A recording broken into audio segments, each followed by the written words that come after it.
Bonjour, ici Olivier Roland. Et Mickaël Ferrari. Et on a une annonce à vous faire. En fait, Mickaël et moi, on a décidé d'arrêter le blogging. Donc, on tenait à vous le dire ensemble. Parce que ça fait quand même on a partagé un bon bout de chemin ensemble. Ça a été vraiment, vraiment génial de vous avoir comme lecteur. Mais en fait, on a décidé tous les deux de partir vers d'autres chemins. Puisque, en fait, Mickaël et moi, on a décidé de monter un groupe de musique. Voilà. Donc, vous avez été nombreux à nous demander, mais pourquoi la vidéo Tire-toi une bûche? Pourquoi ça s'appelle Tire-toi une bûche? Eh bien, en fait, Tire-toi une bûche, c'est tout simplement le nom de notre groupe. Exactement. Et on va vous faire une petite démonstration, vous allez voir. Je pense qu'on va tout cartonner. Attention. Allez, c'est parti. 1, 2, et 1, 2, 3, 4. Oh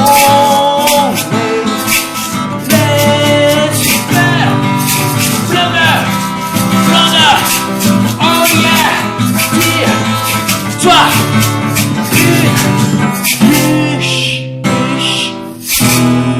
Oh yeah!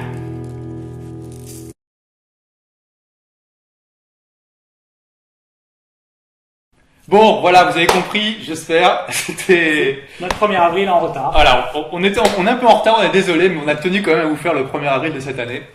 Donc j'espère que ça vous a plu. Donc bienvenue dans Tire-toi une bûche 2. On va peut-être commencer par la question qui brûle les lèvres de beaucoup de nos fans, de nos lecteurs, de nos auditeurs, qui est, eh bien, qu'est-ce que c'est donc que Tire-toi une bûche? Parce que, ok, alors, bon, vous avez compris, c'est pas vraiment notre groupe, quoique ça pourrait être rigolo, mais d'où ça vient donc ce nom Tire-toi une bûche? Exactement. Est-ce que tu te rappelles comment on avait trouvé ce nom? Oui, je m'en souviens très bien. On cherchait justement un nom pour cette séquence. Alors on était dans un bar. Voilà. Et on était en train de boire des bonnes bières belges. Exactement. Très bonnes bières belges. Donc il y avait un bon contexte favorable. Il y avait un très bon contexte pour trouver des idées. Voilà. Et tu es arrivé avec cette idée de raconter qu'au Canada, il y a une expression qui dit « tire-toi une bûche », c'est-à-dire « prends un bout de bois, assieds-toi avec nous autour du feu ». Voilà, quand je suis allé à Montréal, le premier soir, je suis allé manger dans un restaurant végétarien. Il y avait une espèce de petit bar où on pouvait manger, donc je suis allé là. Il y avait une Québécoise à côté de moi, on commence à discuter. Et il y a la serveuse aussi, qui commence à discuter avec nous. Et la Québécoise dit à la serveuse, tire-toi une bûche. Moi je la regarde, je fais quoi? Tire-toi une bûche? Qu'est-ce que ça veut dire? Oui, et elle me dit mais non, mais ça veut dire viens, insère-toi dans le groupe, participe de manière officielle. En gros, apparemment ça vient de bûcherons ou de gens qui travaillaient dans la forêt, qui étaient autour du feu, qui disaient tire-toi une bûche. Donc j'ai trouvé ça génial comme expression, typique des expressions québécoises qui sont très colorées, chaleureuses et très originales de notre point de vue de français. Et voilà, je me suis dit que comme on voulait justement faire un petit peu une émission conviviale, sympa, qui permet de vous faire découvrir d'autres aspects de nous, de notre vie, de parler de choses intéressantes, on s'est dit que ça serait une très bonne manière, tire-toi une bûche, puisqu'on vous invite tout simplement à vous tirer une bûche aussi et à vous asseoir au coin du feu et à discuter ensemble. Voilà, on va rendre cette expression populaire. Voilà, en France peut-être. Donc, je pense que nos amis québécois avaient compris, mais en tout cas, vive le Québec. Vous avez des superbes expressions, ne changez pas.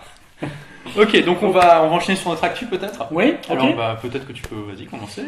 Oui, alors moi je voulais commencer par raconter un peu. Je suis allé à Copenhague là, donc j'avais ce voyage que je trouvais vraiment intéressant et donc pour moi c'était un de mes objectifs cette année d'aller visiter un pays nordique. Ouais. Voilà, les pays qui sont si proches de nous, parce que ce n'est qu'à 2 heures de vol de Paris. Ouais, c'est pas loin. Et donc c'est vraiment pas loin, parce qu'on met plus de temps pour aller dans le sud de la France qu'elle est là-bas. Ouais. Et donc voilà, l'idée c'était de découvrir un peu de nouveaux pays, une nouvelle culture, de nouvelles habitudes. Et donc j'ai profité d'un échange d'appartements, on en avait parlé dans Tire-toi une bûche. Le premier épisode. Numéro 1. Quel est le site déjà que tu utilises? Home Exchange. Donc en français c'est Troc Maison. Et donc voilà, échange d'appartements, encore une fois, Copenhague, avec un appartement très moderne, avec le design vraiment typique des pays nordiques, épuré, beaux espaces. Je pense qu'on pourra même mettre une photo pour montrer ça. Et donc voilà, j'ai passé 5 jours là-bas, et c'était vraiment un séjour extraordinaire, avec notamment la particularité de Copenhague, où il y a ce quartier. Le fameux quartier. Voilà, sans loi, sans foi ni loi. Donc dans la ville, il y a un quartier libre. Et ça, c'est assez surprenant parce que c'est pas forcément ce qu'on imagine des pays nordiques ou qu'on imagine souvent assez rigide et strict, etc. Et donc ce quartier libre, c'est un quartier où vivent des gens, donc c'est un squat géant en fait. Donc ils ne payent ni impôts, ils n'ont pas accès souvent à l'eau et à l'électricité. Donc c'est vraiment un squat géant, assez organisé. Et donc c'est ouvert au public, aux touristes, parce que c'est devenu une attraction locale. Donc on est allé visiter ce quartier avec une ambiance très particulière, parce qu'évidemment c'est le lieu où vont tous les gens qui ne peuvent pas aller à Amsterdam, par exemple, pour s'approvisionner en herbes. En fines herbes, voilà, pour parfumer la cuisine. Voilà. D'accord, waouh. Donc tu as vraiment apprécié Copenhague, les 5 jours. Ouais, vraiment extraordinaire. Et comme tu me disais, là-bas ils parlent un anglais impeccable, même le chauffeur de bus. Exactement. Je rentre dans le premier bus, je m'adresse au chauffeur en anglais parce que c'est le.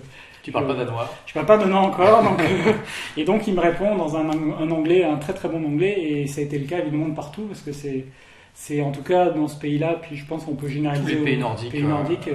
Je suis allé aussi en Finlande et en Suède, et c'est incroyable de voir le niveau d'anglais de la population, même les enfants de 10 ans, c'est vraiment incroyable. En plus, ils ont un accent qui est presque parfait. Ouais. Presque aussi bon que les Britanniques, voire mieux. C'est impressionnant. Oui. C'est vraiment.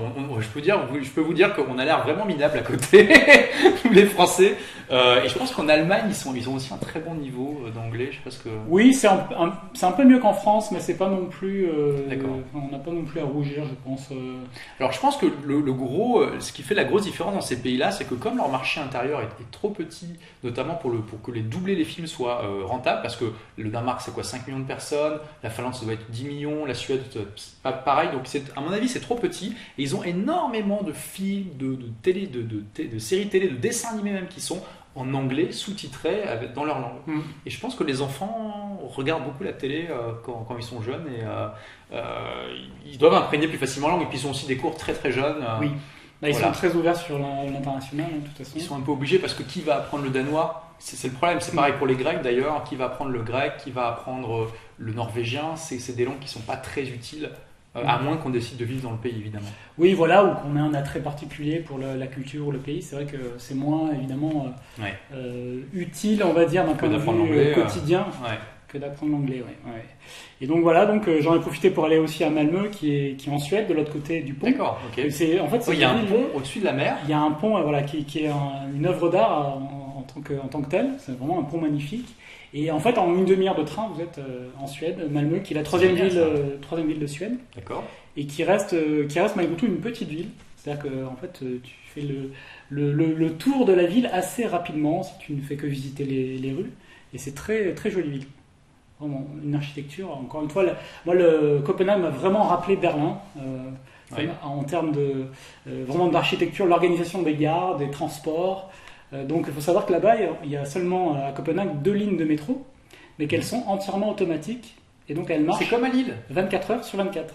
Ah oui, alors à Lille c'est automatique, mais ça marche pas 24 heures sur 24. Si tu veux, il y a quand même des règles à respecter. Ça c'est génial, un métro. Waouh, tu peux rentrer à 3 heures du matin. Ouais. C'est incroyable, ils devraient faire ça en France. Il y a tellement de gens qui sortent de boîte et qui ont un peu trop bu et qui prennent leur voiture alors qu'ils devraient pas. Oui. Alors que si le métro était là, ils n'auraient pas besoin de le faire. Oui, voilà. Et c'est sécurisé le métro? Tu t'es senti Oui, c'est sécurisé. Oui, après c'est quand même relativement petit. Il y a assez peu de monde dans cette ville, hein, finalement. C'est entre un peu plus d'1 million d'habitants, je crois, Copenhague. Donc voilà, en termes de densité d'habitants, c'est très faible. Mais alors, c'est le Parisien qui parle. Hein, c'est le Parisien qui parle. Le Lillois, il trouve qu'un million, c'est quand même pas mal. Mais effectivement. Bon. Non, 1 million, tu connais à peu près tout le monde. Tu vois, c'est au-dessus. Oui, alors parce que, on vous l'a pas dit, mais ceux qui suivent un petit peu tous les lancements auront peut-être reconnu, mais on est actuellement chez moi à Lille. Mickaël a fait le déplacement jusqu'à Lille, et je peux quand même vous dire que j'en suis vraiment très heureux, parce que je peux vous dire que j'ai rencontré beaucoup de Parisiens, et Paris c'est à 1 heure de Lille, dans le TGV, t'as pu voir, c'est super rapide, on arrive direct dans le centre de Lille, et j'ai dit à tous les Parisiens, n'hésite pas, si tu passes sur Lille, viens me voir, si à 1 heure, à la limite tu mets moins de temps à venir chez moi en train que d'aller me voir en métro, tu vois. Et personne n'est jamais venu me voir. Les Parisiens, pour les faire bouger de leur ville, c'est quand même difficile. Hein. Donc bravo, félicitations pour être venu, ça me fait vraiment plaisir. Ça va, j'ai relevé le défi, c'est bon. Donc ouais, Copenhague, alors tu as fait d'autres voyages depuis? Non, c'était principalement ce voyage-là qui me tenait à cœur. Puis après, il y en a d'autres de prévus, mais on en parlera plus tard. Dans les prochains, tire-toi une bûche. Exactement, quand ça sera fait. Donc voilà, vraiment excellent souvenir. Je vous invite à aller voir ces pays avec une culture et des habitudes qui sont malgré tout assez différentes des nôtres. Ouais. Tu te rappelles une anecdote en particulier ou de quelque chose qui... Oui, alors il y a un marché couvert qui est d'ailleurs magnifique, qui est hyper moderne, avec entièrement vitré et avec une variété assez incroyable. Et donc je voulais me manger dans le marché. Ouais. Et donc il y a la spécialité, c'est ce qu'ils appellent le smørrebrød. Donc c'est en fait une tartine avec quelque chose dessus, donc souvent du poisson, mais aussi de la viande. Et donc il y avait un stand qui préparait ça, donc je m'attable et il se trouve que la serveuse parle français. Donc elle commence à me présenter un peu les différentes spécialités qu'ils avaient et elle me dit le truc du coin c'est l'alcool de patate que l'on boit au début et non pas à la fin. Est-ce que comme ça tu sens pas le goût de ce que tu manges? Je sais pas quelle est la raison. Ok. Donc elle m'a dit elle m'a présenté il y a différentes variétés avec des saveurs différentes, donc du plus neutre à du plus corsé. Et donc voilà, donc évidemment ça se résume pas à ça, mais c'est le truc auquel je pense là maintenant. Et donc elle m'a demandé, du coup, vous voulez goûter? Je dis bah oui, on va goûter la spécialité. Et donc voilà, c'est une liqueur, c'est une liqueur de pommes de terre, c'est assez bon. Ouais. Et ça permet effectivement de te mettre en appétit avant de manger. Donc c'est une sorte de digestif, mais avant. C'est pour préparer ton estomac. Oui. Et d'accord. Voilà. Donc c'est assez. Effectivement, c'est différent culturellement. C'est différent, voilà. Ouais. Ça fait partie des surprises qu'on a quand on arrive, quand on change de lieu. C'est plutôt fort quand même. C'est que 40%, donc voilà, c'est. Ouais. C'est comme un digestif. Voilà. Un bon digestif au départ, donc essayez la prochaine fois chez vous, peut-être que ça vous rira. Voilà, si vous avez une patate et que vous savez faire de l'alcool avec, quoi. Bon, en tout cas, simplement le digestif, déjà. Ouais. Le digestif qui traîne. Le digestif en apéro, bah pourquoi pas. Changer ses habitudes, c'est sympa. Ok, quelque chose d'autre à part tes voyages? Qu'est-ce que tu as fait de nouveau depuis la dernière fois? Il s'est passé quelques mois. Il s'est passé beaucoup de temps. Alors, il y a un truc que je voulais partager. On en a parlé juste avant, c'est la fin de Google Reader. Oui. Moi, alors, Google Reader, peut-être que tu peux expliquer un peu. Voilà, Google Reader, c'est un lecteur de flux RSS. Donc, flux RSS, les flux qui permettent de s'abonner à un site et de recevoir directement les nouveaux articles sans aller constamment visiter le site. Oui. Et en fait, Google a annoncé qu'ils abandonnaient cet outil, qu'il allait être sorti du marché. Et donc moi, je l'utilisais pour suivre différents sites. Je pense comme beaucoup de gens, mais finalement, ils ont choisi d'abandonner ça. Et comme beaucoup de gens, j'ai rejoint Feedly, qui est une solution qui remplace Google Reader. Et Feedly, donc pour l'anecdote, 24 heures après l'annonce de la fin de Google Reader, Feedly disait qu'ils avaient eu 500 000 nouveaux abonnés. Donc, 500 000 oui. En 24 heures? Oui. Et leurs serveurs n'ont pas craché? Apparemment non. Waouh, c'est impressionnant. Mais oui, ils ont complètement explosé leurs inscrits. C'est incroyable. Puisqu'évidemment, les gens recherchent une solution. Il y avait des millions d'utilisateurs de Google Reader sans doute. Oui. C'est fou, hein. Et c'est vrai, alors bon, on estime qu'à peu près 20% seulement des internautes savent ce qu'est un flux RSS et l'utilisent, mais ces 20% ils tiennent beaucoup, je pense, parce que c'est vrai que c'est extrêmement pratique. Moi personnellement, j'utilise Outlook. Outlook, à partir de la version 2010, permet de s'abonner à des flux RSS en plus de ses mails, donc c'est très pratique, on a toujours la même interface. Donc ça va, Microsoft n'a pas laissé tomber ça. Mais c'est vrai que c'est génial, parce que d'un coup d'œil, on voit s'il y a eu des mises à jour sur 10, 20, 30 blogs qu'on suit en même temps. Ça fait gagner un temps fou par rapport au fait d'aller visiter les blogs régulièrement. Oui. Et c'est vrai qu'on peut se demander, du coup il y a des gens qui se demandent si Google va pas abandonner Feedburner, qui est donc notamment qui est utile pour afficher le compteur du nombre de personnes qui suivent un blog. Donc c'est intéressant pour savoir quelle est la popularité d'un blog. Et c'est vrai qu'on pourrait se demander quel est l'intérêt de Google à faire ça, parce que j'ai pas l'impression, aux dernières nouvelles, que Google a besoin de faire des réductions de dépenses.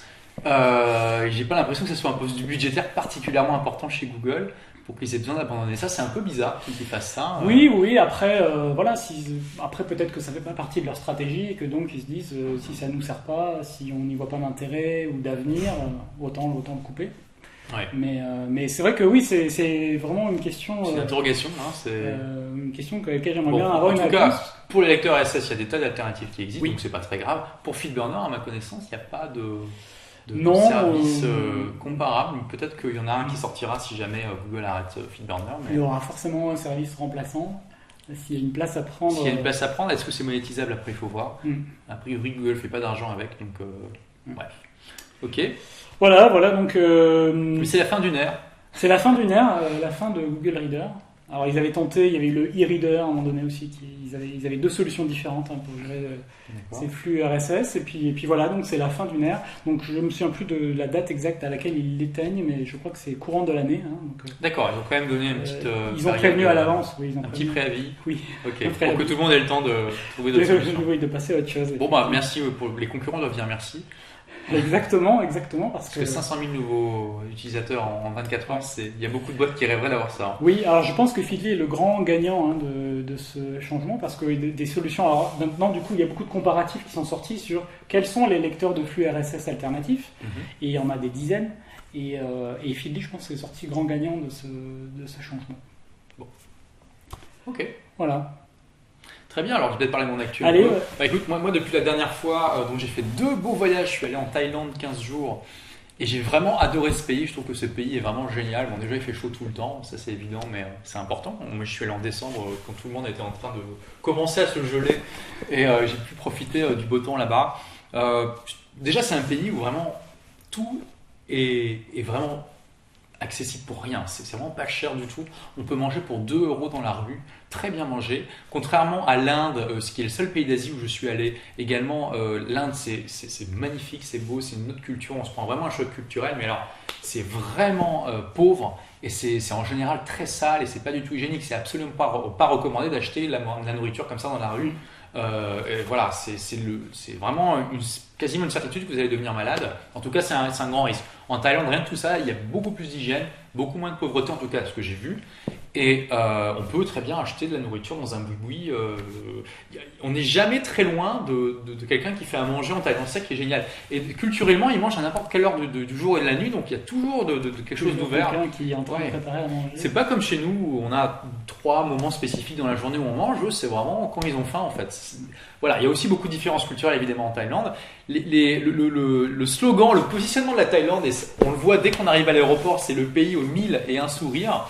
Et je peux dire que pour une fois, c'est pas trop enjolivé. C'est assez vrai que les Thaïlandais sont très souriants.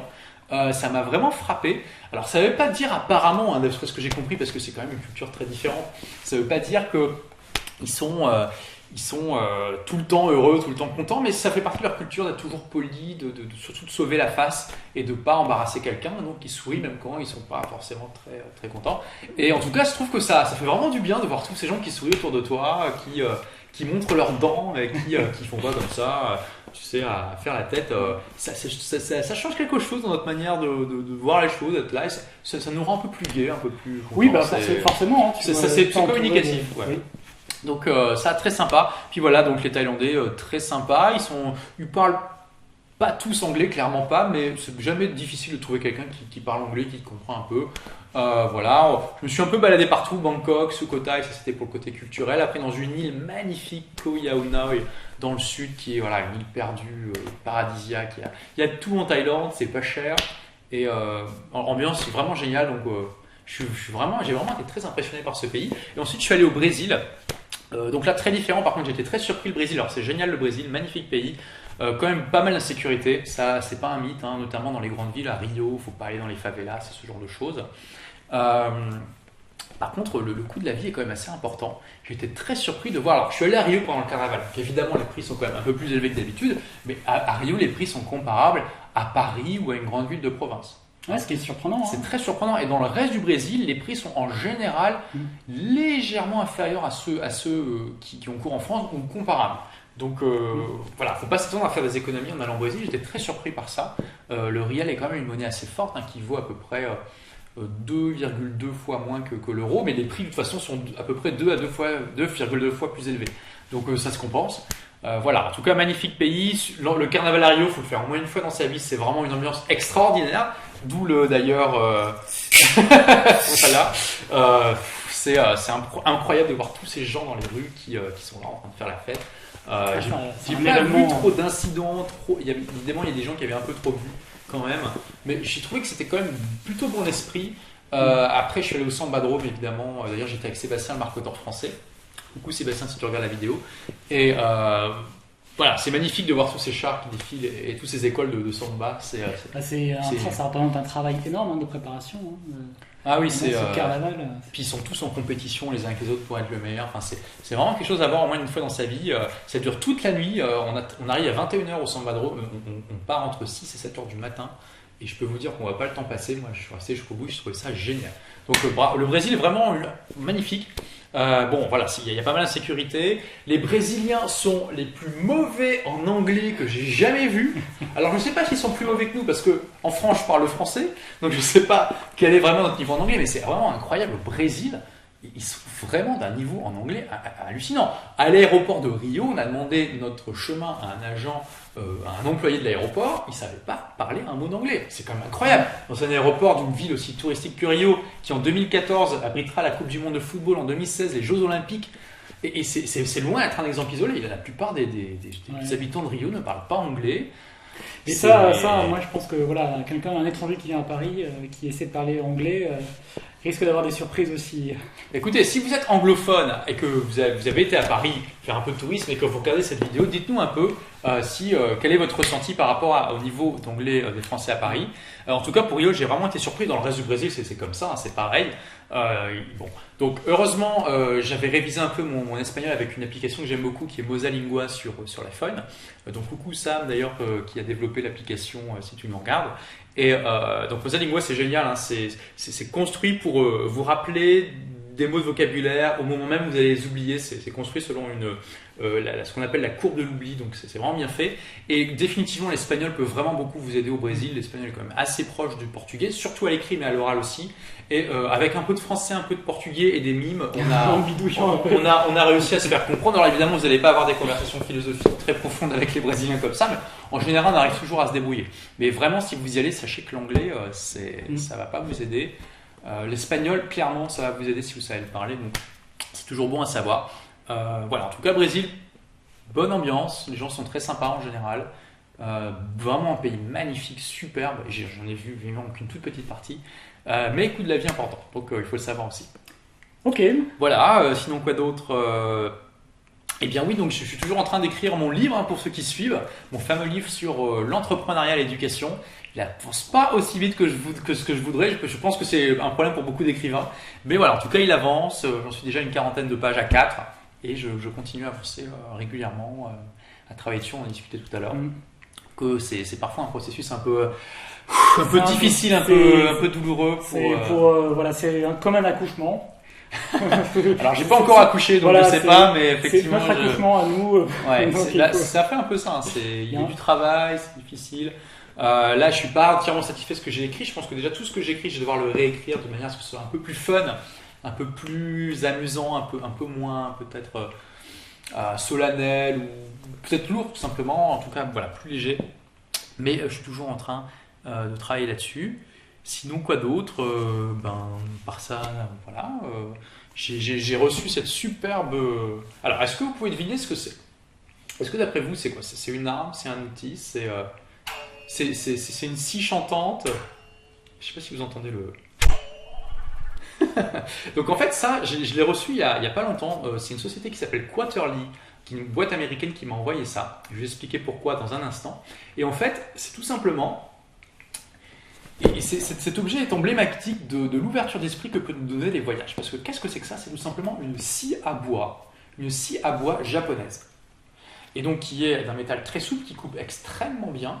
Et c'est extrêmement intéressant parce que c'est l'avantage de voyager, c'est qu'on sort un peu de nos normes. Ça dépend évidemment des pays où on va, mais on sort de nos normes et on voit des choses qui nous surprennent. Exactement. Mais c'est dingue. Et quand on voit le design de cette scie, on se dit mais c'est waouh quoi. Parce que je veux dire, on est habitué à un design de scie. Mais où est la poignée? Ouais, où est la poignée? Et on pourrait croire que c'est une sorte de sabre et tout ça, alors que non, c'est une scie. Au Japon, c'est comme ça qu'ils font les scies apparemment.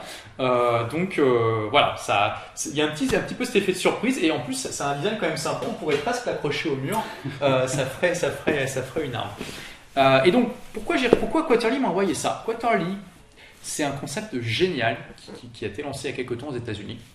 En gros, ils vont voir des célébrités, donc des auteurs, des présentateurs, des gens qui ont des fans en fait.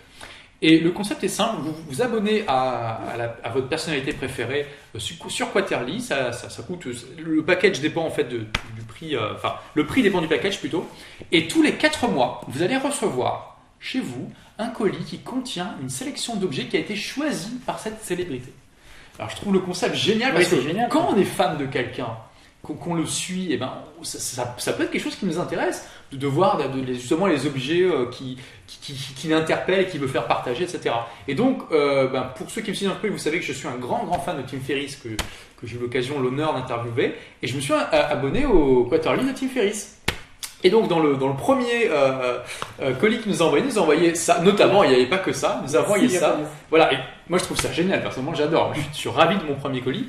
Et il a aussi envoyé un livre qu'il adore qui est Letter from a Stoic, donc Lettre à Lucilius en français de Sénèque, un livre sur le bodybuilding, un DVD sur le bodybuilding. Excellent documentaire. Ouais, excellent documentaire sur l'utilisation du dopage, voilà, des anabolisants. Bird by Bird, qui est un excellent livre sur l'écriture. Anne Lamotte. Et aussi une philosophie de vie, d'après Tim Ferriss, qui est très intéressant, je n'ai pas encore commencé à lire. Et j'avais prévu autre chose aussi, je crois, de Tim Ferriss. Je ne sais plus. Ah oui, si. Aussi quelque chose de très intéressant et que j'ai oublié de préparer. Alors, Démonstration en temps réel. Le but, c'est pas de vous faire une séquence téléachat de tire-toi une bûche, mais je trouve le concept génial, donc je voulais le partager. Alors, ça s'appelle un Buddha board, d'accord? Donc, il y a un pinceau, il y a un tableau. Donc, ça faisait partie du truc de Quarterly de Tim Ferriss. Et ici, vous avez un réservoir d'eau du robinet. Et donc, vous pouvez faire des dessins. Alors, vous allez d'ailleurs pouvoir admirer mes formidables compétences de dessinateur. Voilà, vous faites des dessins à l'eau. Voilà, avec une petite maison. Bref. Et en fait, ce qui est génial, c'est que l'eau va s'évaporer. Et du coup, le dessin va lentement, enfin plus ou moins lentement, s'effacer. Là, vous pouvez voir que c'est déjà en train de s'évaporer, de s'effacer. Et donc c'est tout simplement une invitation à la créativité, une invitation à comprendre qu'il n'y a rien qui est éternel, que tout change en permanence. C'est de l'art éphémère. C'est de l'art éphémère, et donc ça s'appelle le Buddha board. Moi je trouvais le concept génial, moi je trouve ça, en plus c'est un bel objet, c'est une belle idée de cadeau. Je ne connais pas le prix, mais ça ne doit pas être excessivement cher. Et c'est vraiment sympa comme concept. Moi je l'ai mis sur ma table là, et puis tous les jours je fais un petit dessin ou deux, et je trouve ça vraiment sympa. Donc voilà pour Quarterly. Moi je trouve le concept vraiment génial. Si vous avez comme ça des Américains notamment que vous suivez, vous pouvez aller voir sur quarterly.com, je crois. Donc c'est d'aller sur le site et puis de rechercher. Vous cherchez des gens qui vous plaisent. Tim Ferriss a son Quarterly, et sans doute d'autres aussi, beaucoup d'autres. Voilà. Donc j'ai trouvé vraiment le concept génial, personnellement. Je pense que c'est un concept qui pourrait être facilement importé en France. Donc s'il y a un entrepreneur parmi nous qui a du temps à revoir et qui ne sait pas quoi faire, je pense que voilà une idée qui pourrait vraiment bien marcher en France aussi. Tout à fait. Alors, de quoi veux-tu parler maintenant? Je voulais parler d'un livre que j'ai lu, que je trouvais intéressant, qui s'appelle The Education of Millionaires, donc l'éducation des millionnaires en anglais. Ouais. Et où ça, en fait, l'auteur a essayé d'identifier et de donner en fait toutes les clés qui font que les millionnaires deviennent millionnaires. Et notamment, c'est vrai que c'est un petit peu un livre à charge contre le fait de faire des études, le fait de faire de longues études en tout cas, avec il y a tout un mouvement aux États-Unis qui s'est créé autour du fait de dire ne vous endettez pas pour vos études, parce qu'aux États-Unis les études coûtent de plus en plus cher. Mais en France, ça peut aussi coûter cher si on va dans des écoles privées, en France, de commerce. Ça peut coûter assez cher s'il y a les frais de scolarité, il y a tout ce qu'il y a autour. Le coût d'opportunité. Enfin, alors déjà, voilà, le logement, le fait que vous travaillez pas, que vous touchez pas de salaire, ça c'est un coût. Oui. Souvent, on le prend pas en compte, mais voilà. Et donc voilà, donc c'est vraiment un livre un peu à charge contre ça, mais qui est bien écrit. C'est pas simplement une critique, ça prend un peu plusieurs aspects en compte. Notamment le fait que il y a quand même aussi des avantages à faire des études, mais voilà, j'ai trouvé vraiment ce livre intéressant. Donc il donne les 7 clés, les 7 caractéristiques en fait qu'ont ces millionnaires, et évidemment les millionnaires qu'il prend sont tous des gens qui ont arrêté leurs études assez tôt pour entreprendre. Ouais. Et donc c'est vraiment intéressant de voir comment il oriente ça, et de voir vraiment l'état d'esprit, parce que vraiment un des éléments centraux du livre, c'est de dire quand vous faites des études, l'essentiel de ce que vous allez étudier pendant des années, vous n'allez pas vous en servir dans votre vie professionnelle. C'est tellement vrai. Et malheureusement, il est très difficile contrer cet argument. C'est vrai que l'essentiel de ce qu'on apprend, alors après c'est difficilement quantifiable, parce que à quel point la culture générale, je pense que la culture générale est vraiment quelque chose d'important à voir, mais à quel point, jusqu'à quel point c'est vraiment utile, à quel point c'est juste de la masturbation intellectuelle, c'est vraiment une limite difficile à définir. Oui. Et quand même, je pense que déjà l'essentielle majorité de ce qu'on apprend à l'école, on l'oublie, il faut le savoir, et ensuite ce qu'on retient, est-ce qu'on l'utilise dans notre vie quotidienne? Non, on l'utilise pas. Alors après, les partisans des études vont dire que ça forme l'esprit, ça forme la réflexion. Ça aussi, c'est discutable, hein, parce que bon, à l'école, c'est quand même un format particulier. Je regardais récemment une intervention de Richard Bandler, qui est un des inventeurs de la PNL, où il racontait que quand il était à l'école, en fait, il a compris tout de suite que ce qu'il devait faire, c'est faire plaisir aux profs et donc avoir une bonne note. C'est ça que l'école attendait de lui. Et donc dès le début de l'année, il allait systématiquement interroger tous ses professeurs en leur demandant comment est-ce que vous créez vos interrogations, comment vous créez les questions, qu'est-ce qui est pour vous le meilleur résultat que l'on peut apprendre, à quoi ça ressemble. Donc il faisait parler ses professeurs sur qu'est-ce qu'ils attendent véritablement, sous quelle forme, à quoi ça ressemble, et c'est ce qu'il leur donnait. Et quand il leur donnait ça, les profs étaient ravis, en disant c'est extraordinaire ce que tu m'as produit comme devoir. Et donc voilà, je trouve que c'est un petit peu caractéristique un peu des travers qu'a le système, en tout cas scolaire. Et voilà, donc ce livre parle vraiment de ça, de l'entrepreneuriat au sens pur du terme en fait. Donc de comment ces gens arrivent, soit par hasard, soit après un parcours plus ou moins chaotique dans des petits boulots voilà, où ils essaient d'en sortir au début. C'est un excellent livre. Voilà, ils arrivent à créer après leur entreprise et leur avenir aussi au travers de ça.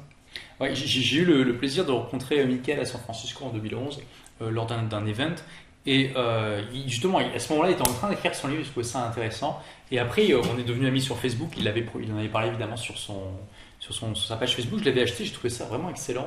Et il parle aussi, j'ai beaucoup aimé le passage sur la manière de se connecter avec des entrepreneurs au top. Et il disait notamment, vous savez, tout le monde a des problèmes. Et en particulier, tous les chefs d'entreprise, entrepreneurs qui ont vraiment réussi, forcément, ça veut dire qu'à un moment donné, leur priorité, c'était leur entreprise.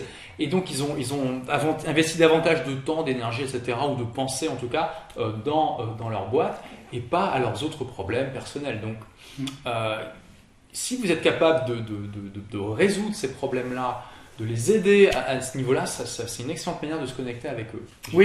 C'était un excellent conseil. Oui, et d'ailleurs, c'est un des piliers qu'il donne, de dire ces millionnaires qui réussissent arrivent à se créer un réseau en fait, forcément de soutien, d'échange, et donc pour lever une des objections qu'on a quand on se dit moi qu'est-ce que je peux apporter à un millionnaire ou à quelqu'un qui a déjà une entreprise qui fonctionne, c'est de dire effectivement ces gens-là ont besoin de conseils sur les relations, sur la gestion de leur temps, de leurs finances, sur simplement un avis extérieur sur ce qu'ils font parfois, c'est aussi bête que ça. Et donc voilà. Ou un camarade, un ami qui partagent leur peine et leur joie. Ce sont des êtres humains comme tout le monde. Donc, Exactement. Donc voilà, donc ce qu'il conseille, c'est d'être dans un état d'esprit où on cherche à apporter quelque chose avant tout, pas à récupérer, pas de se dire si je donne un, il faut que je récupère un ou deux, ou voilà. C'est vraiment apporter quelque chose et puis après de voir ce qui se passe, tout simplement. Donc d'être vraiment proposé de l'aide, du soutien et à ces personnes auxquelles on veut se connecter. Donc Education of Millionaires. Michael Ellsberg. Voilà, Michael Ellsberg. Donc voilà, très bon livre. Recommandation. Vous pouvez le trouver sur le Kindle facilement, forcément. Oui. Et voilà, téléchargement instantané. Vous commencez à cliquez sur le lien ci-dessous. Dès la fin de la vidéo, vous pouvez commencer la lecture de ce livre. De ce livre très intéressant. Oui, ok. Alors, on va peut-être parler Donc, tu as lu ce livre-là récemment. Je vais peut-être parler du livre que je suis en train de lire. Oui. Alors, je suis en train. Je vais vous parler de quelqu'un de très intéressant que vous connaissez peut-être pas, mais qui est vraiment célèbre en Grande-Bretagne. Cette personne s'appelle Derren Brown. Est-ce que tu le connais? Derren Brown. Derren. No. No, you don't know. Okay. So Derren Brown, c'est un mentaliste, un magicien à la base, qui est vraiment incroyable dans le sens où il fait des émissions. Alors, c'est pas il fait des émissions un peu à la de magie à David Copperfield, mais c'est pas ça le plus intéressant. C'est quelqu'un qui est extrêmement intéressé par toutes les recherches autour de la psychologie humaine, du fonctionnement de l'être humain en groupe et ce genre de choses. Et il démocratise un petit peu toutes ces expériences en faisant des shows et des émissions télé. Et il est très fort en hypnose, en PNL, ce genre de choses. Et il arrive à faire des choses incroyables aux gens. Par exemple, il a fait une émission où il a réussi à faire en sorte que le candidat de l'émission, enfin son cobaye entre guillemets, aille se dénoncer à la police pour un crime qu'il n'avait pas commis. Voilà, c'est ce genre de choses qu'il est capable de faire. Et tout est filmé, et après il explique tous les mécanismes. C'est extrêmement fascinant du point de vue du fonctionnement de la psychologie humaine. Récemment, il a fait aussi... il a dit qu'il y a des théoristes du complot qui disent que l'assassinat, non pas du président Kennedy, mais de son frère sénateur en 68 par quelqu'un, et il y en a qui disent la personne qui a assassiné le sénateur a été programmée par l'hypnose pour le tuer. Et il a dit, ok, on ne sait pas si c'est vrai, mais déjà, est-ce que c'est possible de programmer quelqu'un pour qu'il tue quelqu'un qui ne s'en rappelle pas après? Et il a dit, voilà l'expérience que je vais faire dans cette émission-là. Et il prend un jeune comme ça, qui sélectionne parce qu'il est très sensible à justement la suggestion, à l'hypnose, et il arrive à le programmer pour qu'il tue quelqu'un en public. Donc il choisit une célébrité britannique dans un théâtre. Alors évidemment le pistolet est chargé à blanc, mais le jeune ne le sait pas, il pense que c'est un vrai pistolet. Et on le voit, qui se lève. Ils font l'expérience jusqu'au bout. Ils font l'expérience, il arrive à l'hypnotiser, il se lève, il tire sur la personne, il se rassoit, et après il n'a aucun souvenir de ça. Voilà, c'est ce genre de choses qu'il est capable de faire, c'est absolument incroyable. Ces émissions, des cas, vous pouvez les trouver sur YouTube. Évidemment, il faut parler anglais, mais c'est vraiment incroyable. Et où je veux en venir avec ça? Ah oui, alors, juste bonus track, il a fait aussi une émission extraordinaire où il a pris la plus farouche qu'il a pu trouver. Il est lui-même athée, il faut le savoir. Il a pris l'athée la plus farouche qu'il pouvait trouver, donc une scientifique qui travaille sur les cellules souches, et il a réussi à lui faire vivre une conversion religieuse interne très profonde en 15 minutes de conversation. Il faut le voir pour le croire, c'est incroyable. Et la séquence où elle a cette révélation religieuse qui en fait, comme il explique, vient du fait que notre cerveau est câblé pour avoir ce genre de croyance, est vraiment un grand moment d'émotion et de télévision. C'est ce genre de choses qu'il est capable de faire. Quelqu'un d'incroyable, extrêmement connu. En Grande-Bretagne, il a genre 1 500 000 fans sur Twitter par exemple, juste pour donner une idée. Et donc sur son blog, il recommande une liste de livres. Alors, je peux vous dire que moi je suis vraiment fan de lui, je trouve que c'est ce gars vraiment fascinant. Quand j'ai vu ça, je me suis dit waouh, c'est le personal MBA pour la magie, la psychologie et tout ça. Et j'ai commandé quelques-uns des livres qu'il lit. Et j'en ai commandé un notamment qui parle d'un sujet qui n'a absolument rien à voir avec l'entrepreneuriat, le marketing, etc. C'est qui a écrit le Nouveau Testament. Le titre, c'est Who Wrote the New Testament. Et l'auteur est un chercheur américain qui décortique en fait l'écriture du Nouveau Testament en utilisant exactement les mêmes méthodes qui sont utilisées pour comprendre qui a écrit par exemple, comment a été écrit le manuel d'Épicure, d'Épictète ou les écrits de Sénèque ou en tout cas les écrits d'une école de pensée philosophique. Et c'est extrêmement intéressant d'avoir ce point de vue historique sur comment a été écrit tout ça. Donc, ce chercheur est résolument non religieux. Il s'attache vraiment à décrire ça d'un point de vue culturel et historique, et j'ai trouvé vraiment cette approche extrêmement intéressante. Alors, je suis moi-même athée, donc évidemment, ça va dans le sens de mes idées, mais voilà, j'ai trouvé vraiment ce livre extrêmement intéressant, bien écrit, très recherché, et je pense que c'est intéressant parfois de sortir un petit peu de son domaine, et c'est là où je pense que la culture générale a aussi son intérêt, parce que de sortir de son domaine, d'arrêter de ne pas lire que des livres sur le marketing, l'entrepreneuriat, la productivité, de temps en temps de lire un livre sur un sujet qui n'a rien à voir, qui concrètement va rien vous apporter dans votre vie, mais qui est un sujet qui vous intéresse, qui va un petit peu vous évacuer l'esprit et qui va en même temps vous former, vous donner un point de vue intéressant sur quelque chose qui peut-être ne vous servira pas vraiment concrètement dans votre vie, mais voilà. Ça apporte un éclairage. Un éclairage. Je vois Bird by Bird, c'est exactement ça. C'est que là, c'est pas du conseil pratique, mais tu as une posture un petit peu par rapport à l'écriture, parce qu'elle parle notamment de l'écriture, et un peu de la vie, mais notamment de l'écriture. Et voilà, j'avais noté parler du lâcher prise, c'est un peu ça. Donc c'est vraiment, elle partage l'idée notamment que quand tu fais quelque chose, finalement, il faut le faire tranquillement, et qu'il faut arrêter d'anticiper les problèmes qui peuvent arriver ou les difficultés, et puis se concentrer oiseau pour oiseau, parce que ça, elle raconte l'anecdote, c'est elle devait, quand elle était à l'école, réaliser un collage avec différents oiseaux, et elle dit à son père, mais je vais jamais y arriver, parce que je crois qu'elle s'y prend très tard. Donc voilà, c'est la dernière minute, qu'est-ce que je fais? Son père lui répond, fais-le oiseau par oiseau. Tu fais un par un, et puis tu vas avancer comme ça, tout simplement. Donc voilà, c'est vrai que je l'ai pas encore lu, mais je partage, plus globalement, moi je vous invite vraiment aussi à lire d'autres choses, ne pas lire que dans votre domaine de spécialité, parce qu'évidemment ça ouvre des horizons, ça ouvre beaucoup d'horizons. Et puis, c'est aussi intéressant intellectuellement, ça permet, d'avoir d'autres centres d'intérêt aussi. Je pense que c'est important, et de prendre du recul. Et quand on met de la distance avec ce qu'on fait, on est plus créatif, on voit les choses de manière plus pertinente souvent. Bon, très bien, je pense qu'on arrive à la fin de cette session de Tire-toi une bûche 2. On veut toujours que ça soit court et intense et pertinent. Est-ce que tu veux finir par une annonce, une nouvelle, quelque chose? Est-ce qu'il y a quelque chose qui va se passer dans les prochains mois pour toi? Oui, il va se passer pas mal de choses. Ce qui va se passer à court terme là pour le moment, c'est mon séminaire. D'accord. Créer la vie que vous méritez. Oui.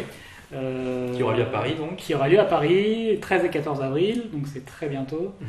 Et peut-être qu'au moment où ça sera publié la vidéo, d'ailleurs, ça sera déjà passé. Voilà, on verra. Donc voilà, donc c'est mon actualité à court terme. Et puis à plus long terme, il va y avoir d'autres nouveautés, mais j'en parlerai au fur et à mesure. Super. Oui, alors moi je pense que de toute façon ma prochaine nouveauté, ça sera le livre. Il faut que je le termine. Normalement, je devais le terminer pour mai. J'ai réussi à discuter un petit peu avec mon éditeur et je vais le rendre en juin. Espérons que ça soit fini. Et normalement, pour une publication en octobre, on verra si on peut tenir les délais. Donc, Objectif livre. Objectif livre à fond. Ok. Voilà. Donc, je vous tiendrai au courant, bien sûr. Ok. Bon, c'était encore une fois un plaisir d'être avec vous. À la prochaine pour cette une bûche 3. Au revoir. Au revoir, à bientôt.